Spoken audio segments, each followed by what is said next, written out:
For many years, I was the source of pride in my family. It wasn't something I needed to claim because it came from them. In words, in looks, in comparisons made with other relatives. There was always a reference. There was always an example. And almost always, that example was me. They said I had a good head on my shoulders, that I thought differently, that I was responsible. From an early age, they placed a silent expectation on me, that I would succeed, and I did, at least in the way they expected. I studied, worked, figured things out. I learned not to depend on anyone. While many were still trying to find themselves, I was already solving big things. Real problems, bills, decisions, choices that required maturity. With every achievement came recognition, not only for what I achieved, but for what I represented. The child who made it, the relative who became a reference, the example mentioned when someone needed a wake-up call.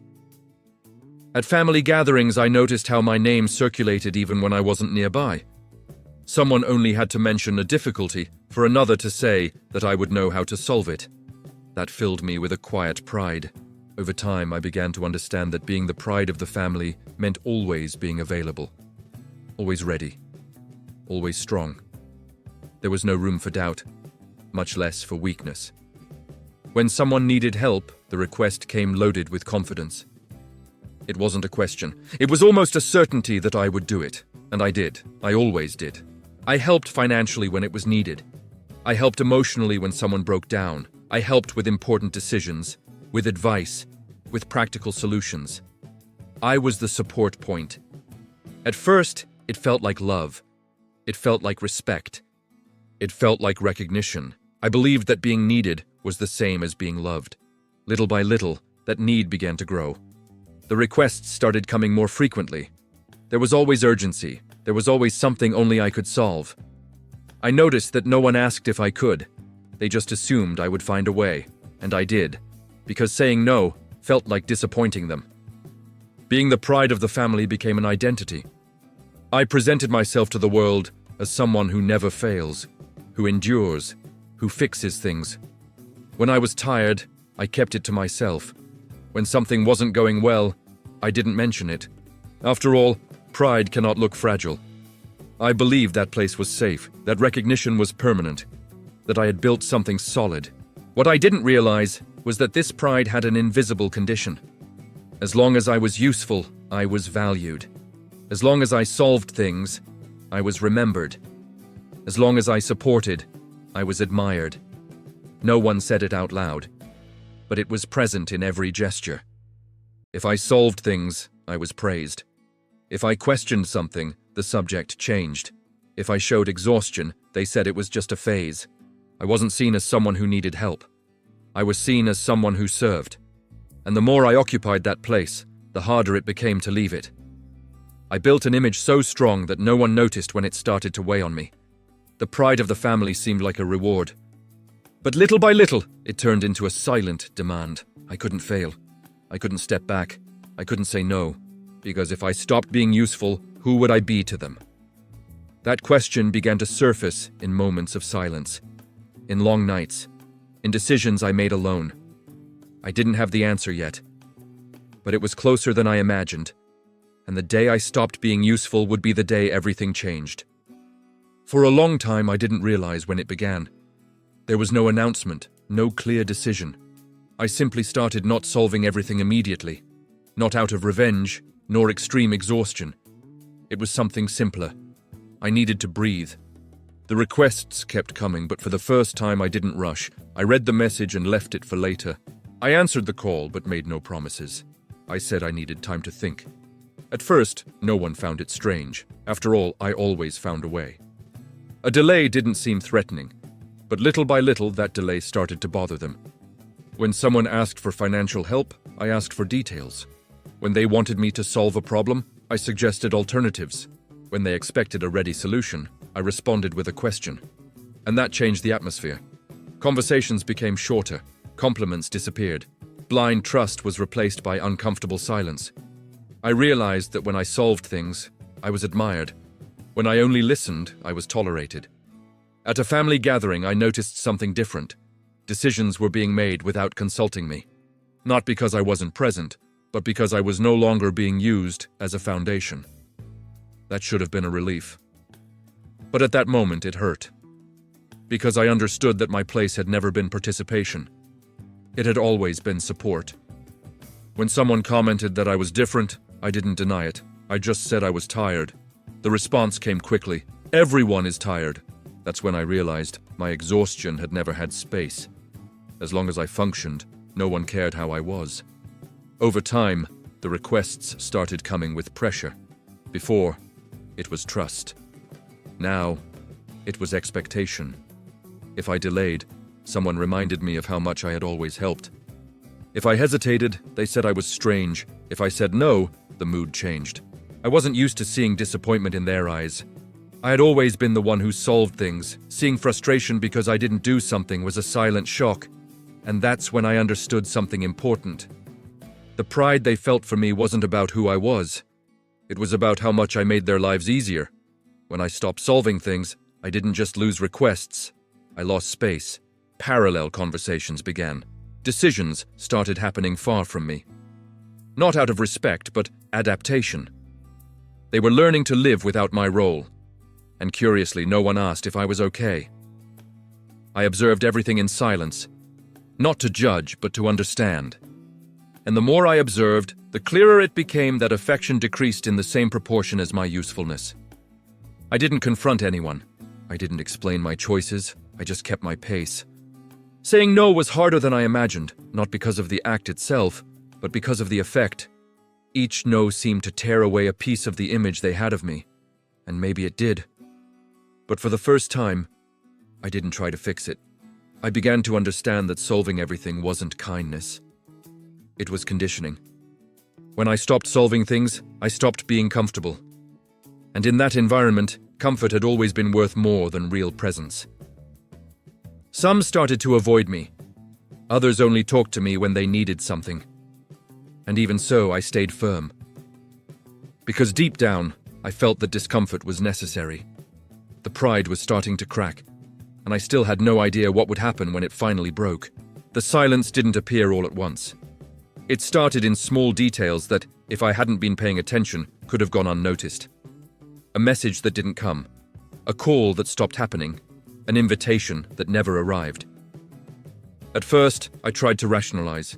People get busy, life changes, priorities adjust. I myself had always said that when someone drifted away. But this time, it was different. The distance came together with a strange feeling of replacement. As if the space I occupied was being filled quickly, without ceremony. I realized they no longer asked for my opinion. Important decisions were being made without me, and I only found out later, casually. Before I was consulted, now I was informed. At family gatherings, I felt the atmosphere change when I arrived. There was no hostility, but there was caution. Interrupted conversations, changed subjects, contained discomfort. No one said anything directly, and maybe that was the point. Silence became the main language. When I tried to start a conversation, the answers came short, polite, superficial. The same family that once leaned on me now seemed to measure every word. I started to realize that my emotional absence didn't matter. My functional absence did. Some people only approached me when they needed something specific. When they didn't need me, they disappeared. That became clear too quickly.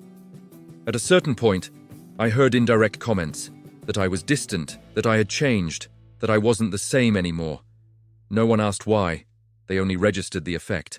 I understood that for them, there was an acceptable version of me. And anything outside of that caused discomfort. Silence also appeared in small achievements. Once celebrated, now ignored. No one asked how my projects were going. No one showed genuine interest. It wasn't explicit contempt, it was something more subtle. A progressive lack of interest. I began to test it. I reduced my availability even more. I waited to see who would approach me of their own will. Few did. And those who did came cautiously. Like someone who no longer knows the other person's role. I realized that while I solved things, I was predictable. When I stopped, I became an unknown. Silence was a form of control. If no one said anything, I couldn't demand anything either. If no one explained, I had nothing to react against. That's when I understood that the distance wasn't a consequence, it was a strategy. Maintain distance without confrontation. Reduce presence without taking responsibility. I began to observe more than speak. To listen to what wasn't said, and what wasn't said screamed. I was no longer pride. I was becoming a silent inconvenience. And that became clear on the day I needed something simple. It wasn't money, it wasn't a big favor, it was just attention. I asked for help, I received delay, I received justifications, I received silence. None of that would have happened before. At that moment, something broke inside me. It wasn't anger, it was understanding. The silence wasn't absence, it was an answer. And without words, it said that my value was directly linked to how much I served. When I stopped serving, I stopped being a priority. And that realization definitively changed the way I saw my family. The silence had begun, and from that point on, it would only grow. I didn't notice the replacement right away. It didn't happen abruptly, nor was it announced. It came disguised as adaptation, as reorganization, as new dynamics that supposedly emerged naturally. I began to notice other people occupying the space that used to be mine. Not because they did it better, but because they were available to play exactly the role I had stopped playing. Someone started solving small things. Another began to give more opinions. A third took on decisions that always passed through me before. Everything seemed improvised, but there was a clear logic behind it. They didn't need someone better. They needed someone obedient to the system that had always worked. In conversations, I noticed my name being mentioned differently. Before, it came with trust. Now, it came with comparison. They said I wasn't the same anymore, that I was distant, that I had changed too much. What no one said was that I had stopped making things easier. The replacement also showed up in the details. At events where my presence used to be central, I was now just another person. They didn't ask for my opinion. They didn't involve me in decisions. I watched everything from the outside, as if I were seeing someone else occupy a place that was never officially mine, but had always belonged to me through effort. At one specific gathering, I realized something definitive. A problem came up. Before, everyone would have looked at me. This time they looked at someone else, and that person responded. Poorly, incompletely, but they responded, and that was enough. That's when I understood it wasn't about efficiency, it was about control. It was better to have someone who followed the script than someone who questioned it. No one talked to me about it. No one explained anything. They just moved on. The replacement didn't come with gratitude. There was no recognition for what I had done before. Just a silent transition. I realized that when someone plays a role for too long, people start to believe that role has no owner, that it can be filled by anyone. What I had built with years of giving was treated as disposable. That didn't create immediate anger. It created a strange emptiness, a feeling of being removed without even being informed.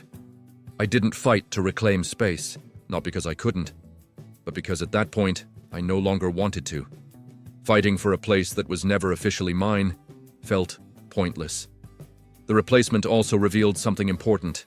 Many who said they needed me actually just needed someone. When that someone changed, the bond remained. I stopped being necessary, and quickly, I stopped being relevant. That became clear when I noticed they no longer felt my absence. No one asked where I was, no one missed me. The system had adjusted, and maybe that was the most painful part. I wasn't pushed away by conflict. I was replaced by convenience. I understood that pride based on usefulness doesn't create roots, it transfers. When I stopped serving the role was handed to someone else, and I stood there, watching, finally aware that I was never irreplaceable. I was just functional. And when the function ended, the bond began to disappear. The moment I stopped serving wasn't marked by a fight, nor by a definitive decision announced out loud. It happened silently, almost imperceptibly, like everything in that relationship. I simply stopped. I stopped offering solutions before being asked. I stopped anticipating problems. I stopped taking responsibility for what wasn't mine. And the effect was immediate. Conversations changed tone. Where there had been familiarity, distance appeared. Where there had been trust, coldness showed up. I realized that by stopping serving, I stopped being comfortable. And comfort had always been the foundation of those relationships. Requests started coming with a strange caution. It wasn't respect, it was apprehension, as if they no longer knew which version of me they would find. Some tried to test me, small requests, disguised as conversation. When I didn't respond as before, the subject died. Others simply disappeared. I noticed that no one tried to understand the reason for my change. They only reacted to the absence of what I delivered. When someone commented that I was different, I realized that different meant unavailable. There was no recognition for what I had done in the past. Everything I had built seemed to have value only as long as it kept functioning. I understood that for many, I had never been family through affection. I was family through service. That realization was hard, but it was also freeing. By stopping serving, I began to see clearly. I saw who walked away without looking back. I saw who tried to stay out of convenience. I saw who had never really been there. What struck me most was realizing that no one missed me as a person. They missed what I provided. And when that became clear, there was no more room for doubt. I wasn't discarded for making a mistake. I was discarded for setting a limit. The day I said no, definitively, was simple. There was no argument, just a request that I refused without a long explanation. The response came in silence. No attempt at conversation, no questions, no effort to understand. That's when I knew I had crossed an invisible line. The line between being useful and being disposable. From that moment on, I stopped being called. I stopped being included. I stopped being remembered. There was no official break, there was erasure. I wasn't excluded all at once. I was forgotten little by little, and maybe that was more painful than direct rejection. Because forgetting doesn't allow reaction, it just happens. I realized that the pride they felt for me was gone. Not because I changed who I was, but because I changed what I delivered. When I stopped serving, I stopped existing in that system, and at that point, I was no longer trying to return. I was too tired to pretend that it was still love. The discard was done, and the only thing left was deciding what I would do with that awareness. The day I chose myself didn't have applause. There was no announcement, there was no audience. It was an ordinary day, with a silent decision made far from everyone. I woke up like any other day, but something was different. For the first time, I didn't feel weight.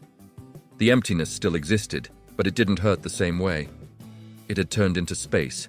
I understood that I no longer needed to wait for recognition, nor an apology, nor an explanation. Some answers come precisely when no one says anything. I stopped justifying my choices.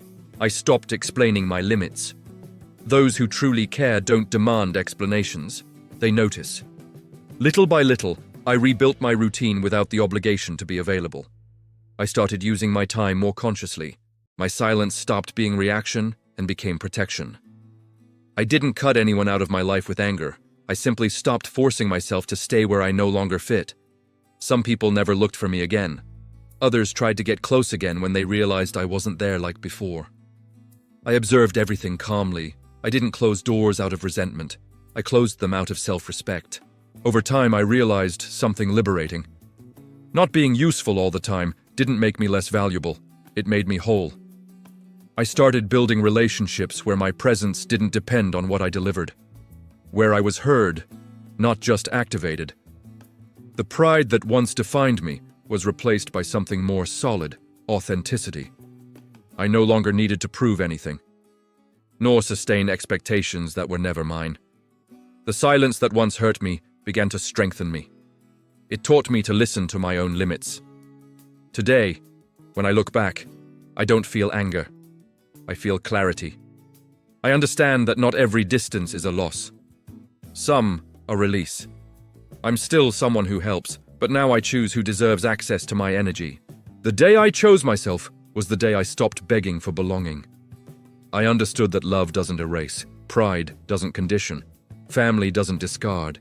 If it discards, it wasn't love. It was usefulness. And by recognizing that, I recovered something I had lost along the way, myself. This story doesn't end with reconciliation. It ends with awareness. And sometimes, that's the most honest kind of happy ending.